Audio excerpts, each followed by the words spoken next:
Hello, everybody. Welcome to Micro Brew, Milwaukee Brewers chatter from the Milwaukee Journal Sentinel. My name is JR Radcliffe. I am joined by my colleague, Brewers enthusiast, or Brewers coverage enthusiast, Curt Hogg. He has made it to Arizona. He is there. He is in his car because they won't let him in his apartment yet.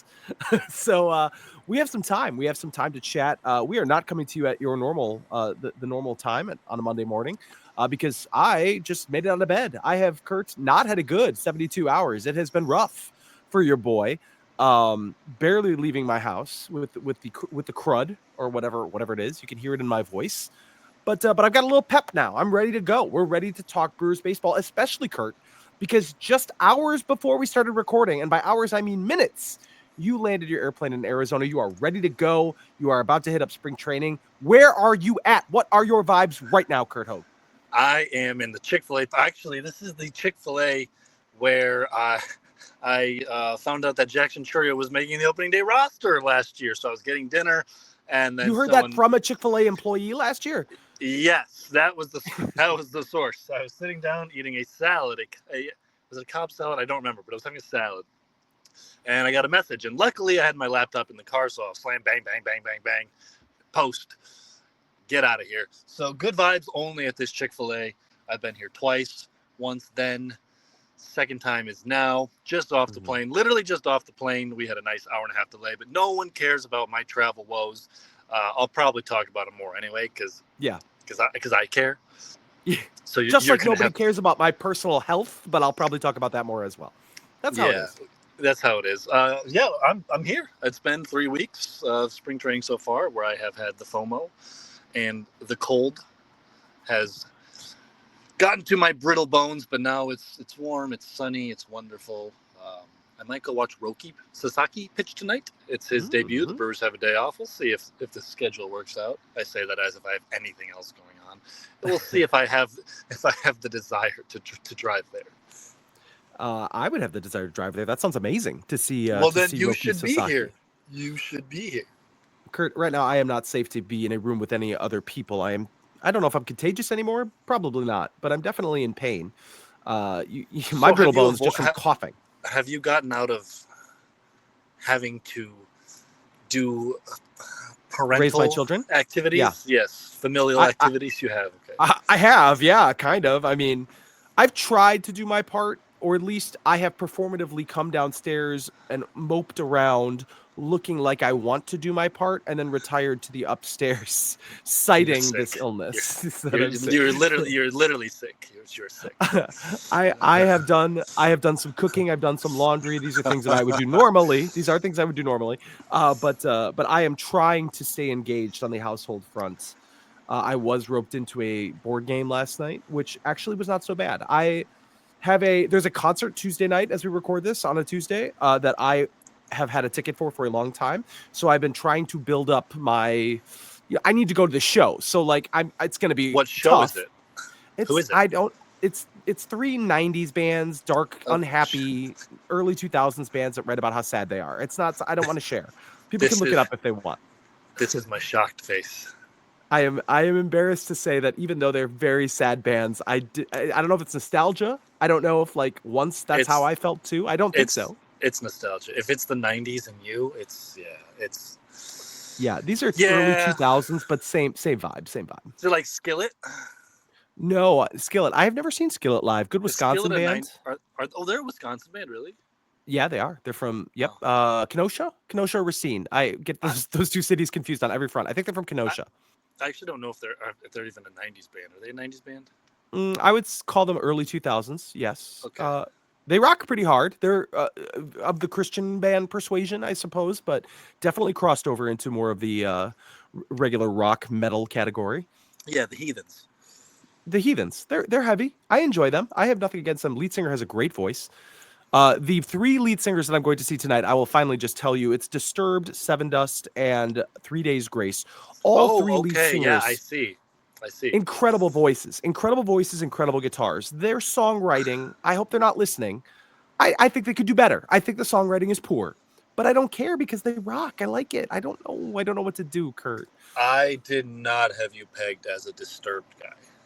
Well, I've never I seen feel like them. I have you pretty well pegged, and like you don't want to box people in, but I feel Right. like I feel like we can sort of put JR in a box in a Yeah. lot of ways. Yeah, which is fine. Like, there's no need to be a mystery.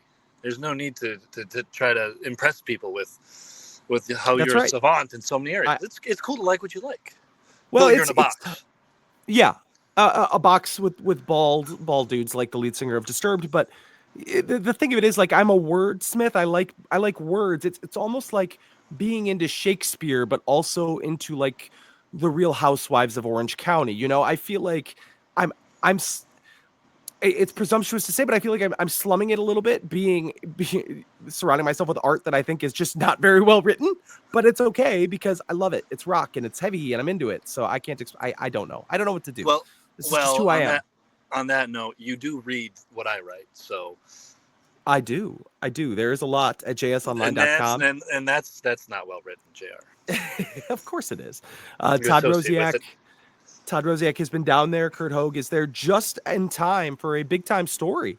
I would say big time is as big as he gets during spring training. The Milwaukee Brewers have done that thing again where they sign somebody in the as we cross into March, well into spring training. They signed pitcher Jose Quintana, known heretofore as a Brewers killer.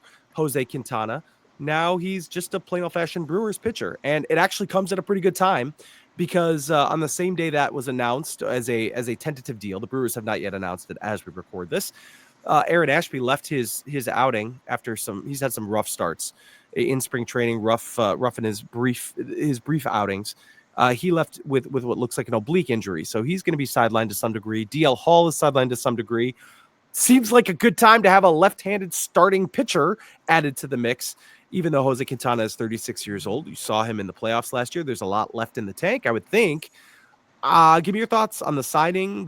It seems like the type of thing the Brewers have been kind of flirting with for a while, and now it seems to have come to fruition. So what are your thoughts on their addition of Jose Quintana? It's a good move. It's a good move, Jr. Mm, Especially with the injuries now. I think without the injuries, it would still be a great move because guess what? There were a couple injuries. We talked about it. There were a couple injuries away from it being. So who is getting starts for this team? yeah. And guess what? There will be injuries in spring. And guess what? We have gotten those injuries, and there will be injuries in April. So it's a good deal. I've been.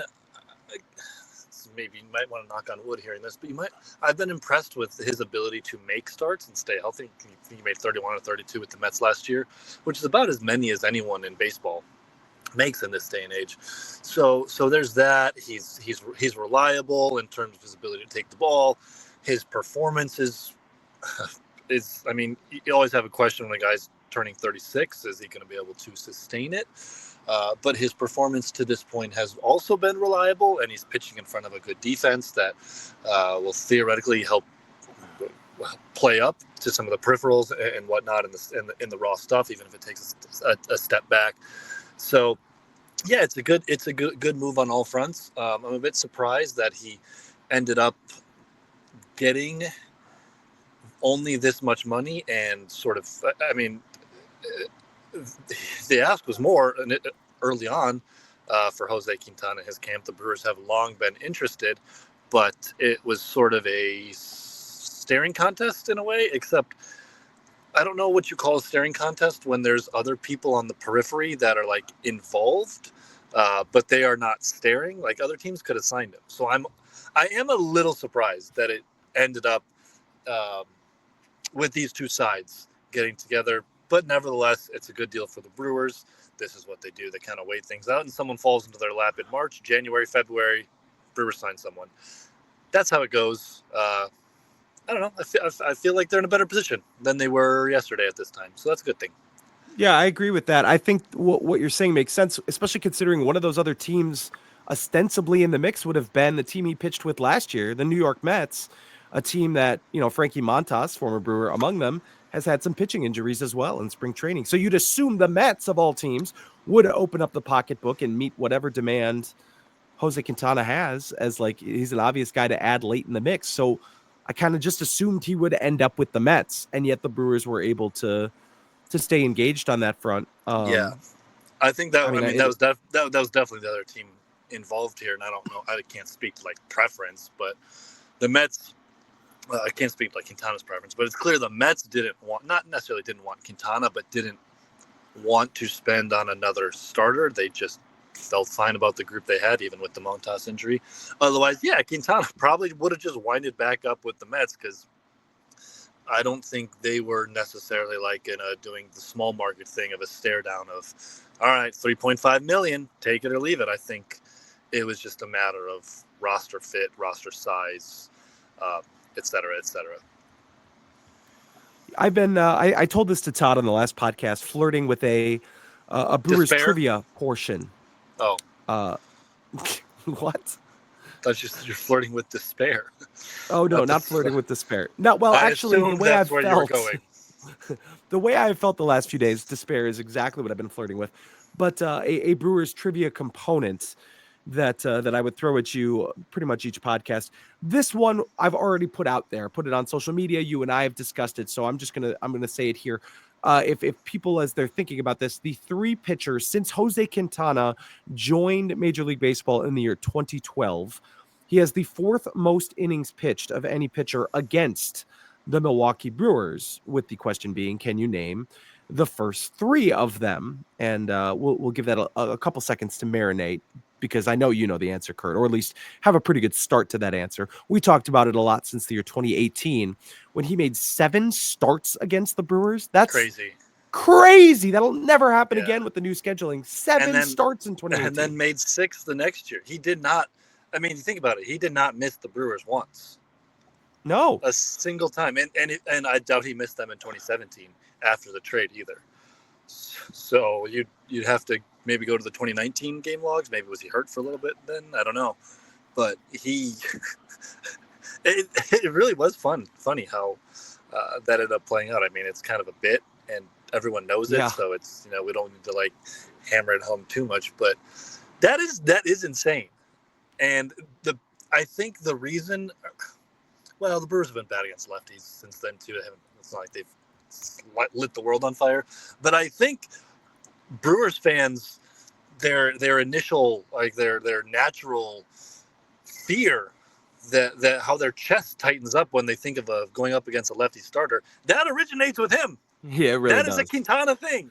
It still carries over till now. Oh, Andrew Abbott's on the mound. Yeah, it's blouses for this game.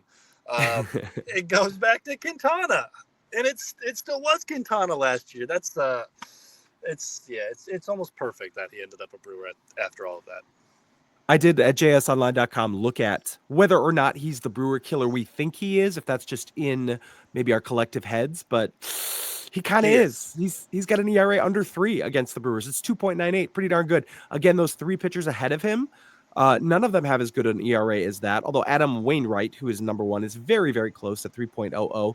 He's got 213 innings against the Brewers. That's actually quite a bit more than Jose Quintana, followed by Kyle Hendricks with almost 200, 199.2, or 199 and 2/3, I should say, innings, 3.79 ERA for him. Jake Arrieta at 131 and a third inning. That is literally just 1 inning and 1/3, 4 outs more than Jose Quintana. But Arrieta has a 3.91 ERA. So again, none of those guys quite at Jose Quintana's level.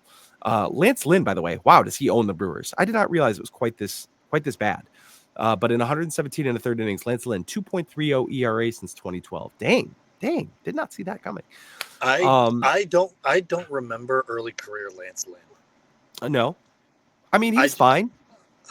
I have no recollection of it. It's like early career Lance Lynn and late career Lance Lynn are 2 separate people in my mind. And yeah. I can't separate. I do separate them. I can't combine them. Anyway, that's enough Lance Lynn talk, JR. With Quintana on the roster, the rotation feels pretty set in stone, at least at the start of the year, and assuming no further injury, because we know Brandon Woodruff won't be available right away. But it'll be Freddie Peralta, Nestor Cortez, Tobias Myers, Aaron Savale, and Jose Quintana. What else do you think about with this pitching staff? If there are any sleepers that you would suspect, that you've picked up on that could take a spot, just, in case there is another injury, unless DL Hall or Aaron Ashby are going to be available on opening day, which I don't think they are. Like, who's right now next in that depth chart, would you say? Well, you say, who have you picked up on, Curt? As if I didn't literally just land in Arizona. I haven't stepped foot in. You've been paying attention. I've been paying attention from afar. So I guess vibes. I'll say this about the rotation in general, and then maybe get to the question a little more specifically. I feel pretty good about the pitching staff now, especially if Woodruff can come back. I would really like to see him in some game action just to see where the stuff is at first. And that could really increase the optimism for the pitching staff. But I feel like once again the Brewers have put together a staff that is deep. It has a lot of different looks, a lot of different options, a lot of different arsenals, and they'll find a way to patch together a solidly above average staff. I mean, the rotation compared to last year, I feel like it's a big upgrade. We were talking about it when the Cortez deal happened. You just look at the rotation, you're like, okay, I feel a good chunk better than I did before this. And now it's kind of the same with Quintana. Man, my Aaron Ashby Cy Young prediction is vote prediction is just never going to happen, huh? Never. Very tough. Never. But nevertheless, even as the world's preeminent Aaron Ashby believer, I feel better about the rotation with Quintana at the 5 than I do with Ashby.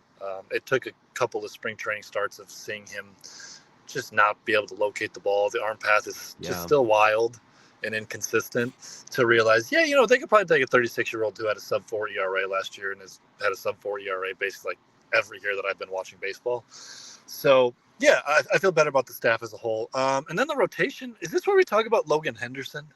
Can we? I'd like that.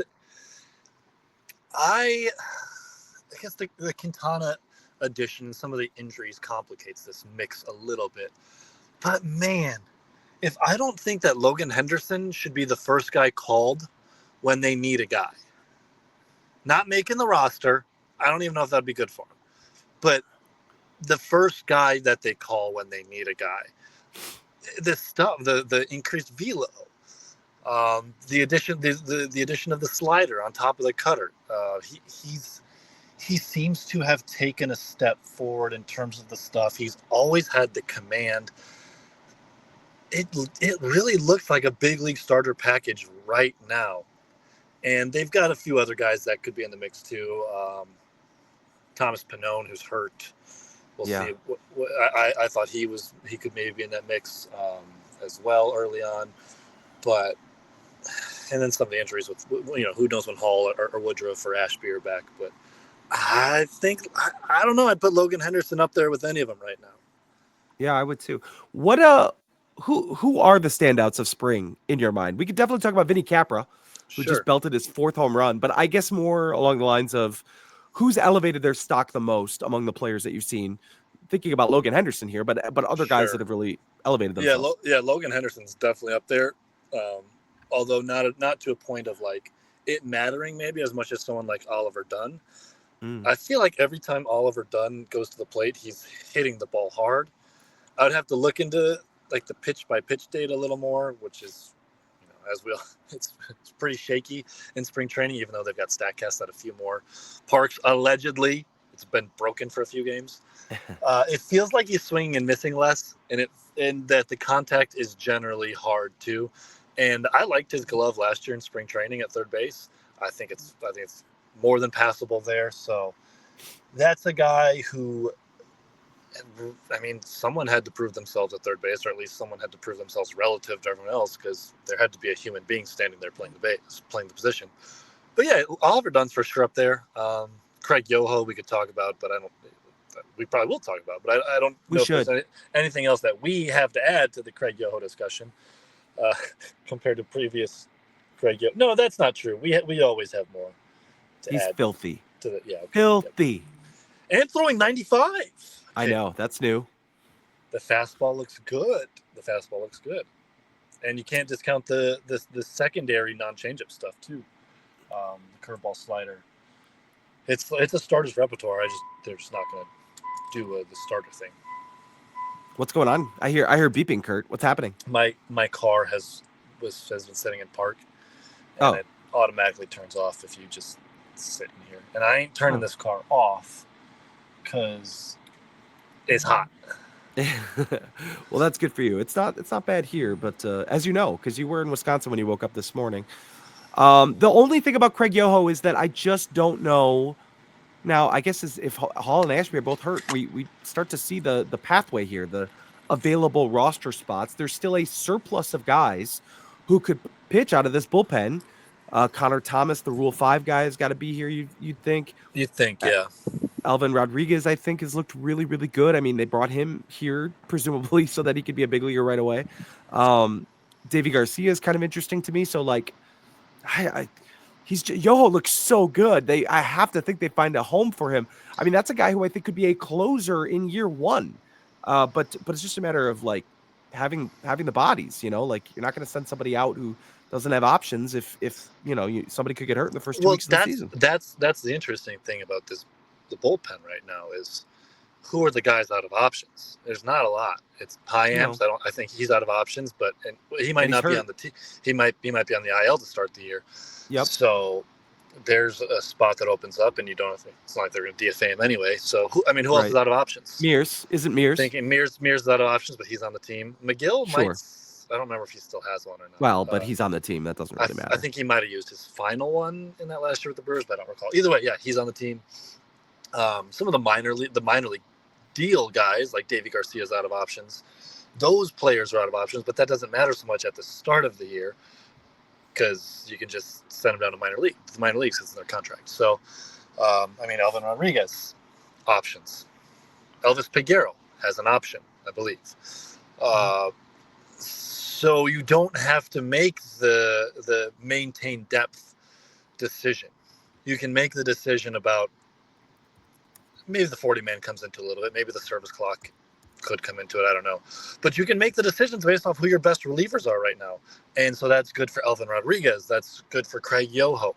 I suspect we'll see him really, really get a look in camp until the very end of things, especially if he's pitching like this. You can't tell me they got 8 better relievers than him in camp. No, I would suppose you're right. Oh, Curt, I lost my train of thought. I was trying to find all the options and who's left. And, I know like Eric Haas and Vinny Capra are the 2 big ones that are out of options. So I guess I'd be curious what you think of those guys, specifically Capra. He's the guy who's had a very good spring training. I would think they try to find a home for him here on this roster, at least to start with. I think so too. We're not quite at the point where the roster, where the performance really comes into play with the roster decisions, if that makes sense. Now, what he's done will be accounted for sure, when these decisions come to a decision point. But we need to see, like, the Brewers will need to see a couple more weeks of it. It's not 1.5 weeks that's going to earn him a spot on the roster. And that's even so insofar as, like, a position player can, quote unquote, earn a spot on the roster. I feel like that doesn't happen a ton in today's day and age. Maybe it will happen here with Vinny Capra, though, because like you said, I agree. I think he's probably at a point, right, where you would want to see what he's got on the roster, keep him. Maybe it's over Caleb Durbin. You're running into a bit of a crunch with the additions of Margot and Canna and Jake Bowers and all these guys figuring out how the pieces move around. But they kept him on the roster without options all offseason. You can't I can't just like look past that part of it. The third base, who plays third base? I talked to Todd last week. I said, well, my default is thinking it's a Dunn Durbin platoon, but he said he didn't think that was a safe assumption at all. With Capra in the mix, having to take one of those spots, like I really have no idea still. Yeah, I need to. Well, I got to get these eyes, these well-trained eyes on some defense. I gotta see some. I gotta smell the leather. How these guys are making plays. I want to get a feel for Caleb Durbin at third base, because right now I don't feel like he's the choice, at least for the short side of that platoon. That was not a pun. That was intended. Yeah, but they're very they measure up. They're very short. I think he's. I don't know. I think it might be Vinny Capra as like the more desired. That's a weird word to use in this context, but the third baseman that they would choose right now. I don't know. I think is Caleb Durbin's defense ready for third base? He's been playing a lot of second base, and you probably feel a little better about Vinny Capra at third base, maybe. Merv loves his vets. Vinny Capra's not really a vet, but he's got a little more track record as a fielder at third base. Like his tools are a little more third basey. So I'm not sure that it's done Durbin. And I mean, Caleb Durbin does have options. He's had a decent camp with the bat, showed a little bit of the, I don't like call it the power, but like the ability to max out his profile and hit for some damage despite very low exit velocities. That's his game, and he's done a little bit of it too. So I don't know. I think it's definitely too early to call because both the guys, Durbin and Capra, and Dunn in that mix too, have shown have made an argument for themselves early in camp. But we got 3 weeks of games left. Let's talk prospects a little bit. We love talking prospects. Todd Rosiak, our colleague, wrote about Jesus Made, whom we adore at jsonline.com. But I was thinking more of the guys who are closer to being big league ready. Cooper Pratt is a guy that we've seen in camp. I'm kind of fascinated to know what the future is for Jefferson Caro. MLB's pipeline top 30 came out for the Brewers on Tuesday, and Jefferson Caro is their number one prospect in the organization still. He missed all of last year with the shoulder injury that he sustained on the first day of the season. I'm not clear what his future is because he's had this whole year off, and the Brewers are set at catcher, with William Contreras and Eric Haas to start the season. I don't know if you think Caro is still a guy who could factor in at some point in 2025. I don't know if Cooper Pratt could still factor in 2025. We've talked about that as a possibility, as even a long shot prediction that at some point this year you see him. There's other guys, especially on the left side of the infield where I feel like there's openings. I think about a Brock Wilkin who also had a rough year last year, but I don't know. I feel like if he bounces back, they'd have to consider that. What, especially the guys you've seen in camp, anybody stock that way go up to a point where you might see a guy this year versus later down the road? I mean, like the Cooper Pratt makes his debut take this year. It did not lose steam during his time in on the big league side of camp. He's good. He's good. I've seen like mixed reports on his defense from various evaluators, and frankly, I don't see it. I see a pretty good defender there, and the contact profile is going to be. I'm not sure he does anything great on offense, but if he can hit for a little bit of power, that's a really, really good baseball player pretty soon. Just I don't know, kind of in some ways reminds me of what I feel like I should have thought about Bryce Terang, but with more potential on offense. Like when Terang was coming up, I think I spent so much time just thinking about I don't think he's going to hit enough, and you kind of overlook the fact that he can give you 3 wins with a 85 WRC plus. And I'm not saying Cooper Pratt's that level of defender, but he can give you 3 wins and not overwhelm you with the bat, probably. So, yeah, Cooper Pratt absolutely caught my eye during spring. Probably caught the Brewers' eyes. I'm sure Pat Murphy was pretty impressed with what he saw as well. That's always one of the fun parts of spring is seeing the young guys that come over early in camp or perform well late in games, and he's at the top of that list for me. Christian Yelich made his debut. He was in the lineup at least one time. It seems like there's still a little ways to go before you could count on him for opening day, but I think we can count on him for opening day. I don't know if you have a reading of the tea leaves there without being in that clubhouse. If you have a sense what Brewers fans' expectations should be. Again, no, I'm not an insider. I know nothing. You're just a guy. You're just a guy, an Arizona man. I'm a guy in a Mitsubishi, avoiding the Arizona sun and waiting to get into my apartment. Yeah. Having sat eating some Chick-fil-A. Eating some Chick-fil-A, well-deserved Chick-fil-A. Hour and a half delay, 2-hour delay on the flight, not good. Yeah, anyway, I told you I was going to get to my travel details, and sure enough, I deliver. Christian Yelich is going to be on the opening day roster unless there's a setback. if you're a position player and you're starting in games at the beginning of March, which I think he was, I think his first game was March 1st. Yeah. You'll be fine. It's not like he needs a ton of at bats. He had 3 in his first game, so like the guys kind of work up towards 7 innings or so, and he's just got to play the field maybe a little, run around some. But again, I'm not in the clubhouse, so I can't tell you how he's been moving and all the work he's been doing. But sure seems like the man's going to be ready. Yeah. All right, as we get close to closing this down. Short pod. Well, yeah, but like what else is there? It's all spring training results, and I mean, we could try to break down which of these pitchers that Brewers fans haven't heard of have the best chance of being someone that they've heard of by the end of the year. I just want to hear you talk about Elvin Rodriguez. That's what. And Nick Merkel.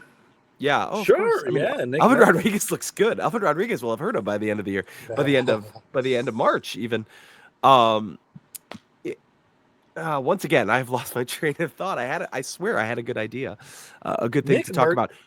Nick Merkel's sneaky. He's sneaky on the list. Yeah. There's like the Brewers have, they have a lot of relief only guys in the minors that are interesting, like AA and higher.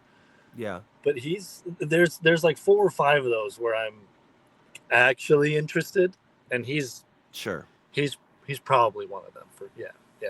Yeah, you mentioned Tanner Shears on the podcast Tanner last time. Shears will be back by, I want to say June, coming off Tommy John. Yeah. This is a bummer. I don't think I put this out there. Jason Woodward. He was a 3rd or 4th round pick in the 2023 draft. He was one of the money saving picks that lets you get Cooper Pratt and Batanti. He looked really promising late last year when he returned from Tommy John. And he's had Tommy John again. So he will miss basically all the year, probably all the season, maybe pitch like in November or whatever. But yeah, that's a bummer on the pitching side. I was pretty intrigued with what he showed when he came back last year. The Brewers have had just a lot of prospect Tommy Johns. Josh Noth, obviously. Hayden Robinson, our guy last year. Quinton Lowe, one of my guys last year. Yorman Galindez. It's all my guys, too. What's up with that?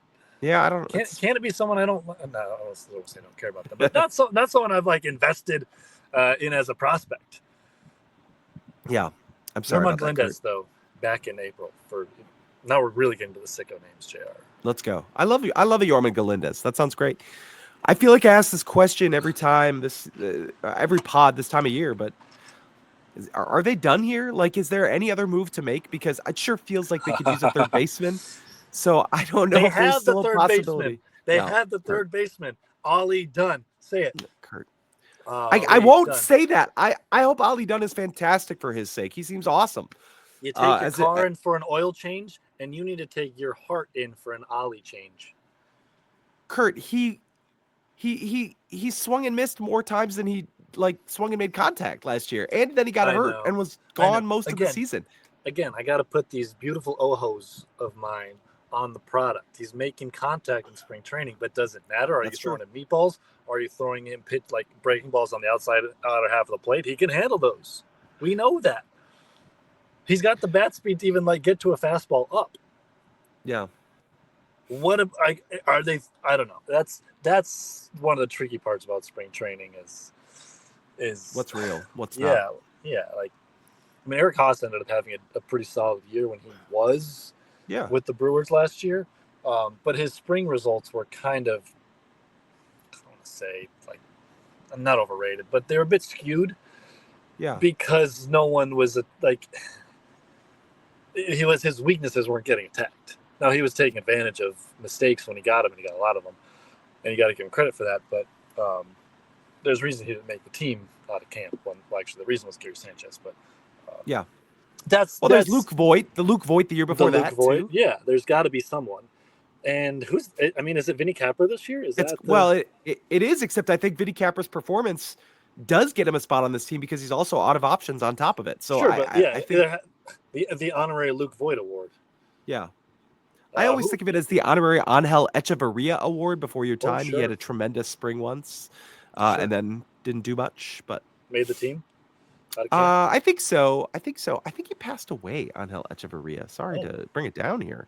I could do some quick Google searching. the But Luke Voigt storyline, JR. That one's tough to top because that was basically like a week and a half of what the freak is going on here, and I could not figure out for the life of me what the exact specifications were. Like Luke Voigt is not in camp. He exercised his opt out, but he wants to be with the Brewers, and there's like some sort of weird language in his contract, and the team and agent side are trying to avoid like breaking the rules in some capacity, and I don't know how. I can't remember all the specific details of it, but uh, that was bizarre for the guy to end up just having like 90 at bats with the team and being totally awful. yeah. Yes, Angel Echeverria, by the way, passed away at age 48 Oh, in 2020. He fell ill. But he once upon a time, at the very early 2000s, I think it was 2000 or 2001, he had a really tremendous spring for the Milwaukee Brewers. that's sad. Um, it is sad. Good times, great oldies. Curt, anything else before I send you away? Because my voice is deteriorating. I am losing what little bit of clarity I had in these pipes. Anything else? I was gonna ask you who I should talk to tomorrow. What's on my agenda? Make the list for me. Well, talk to Craig Yoho because we Okay. love him, Yes, I and will. I we will got to tell put him them. on the list.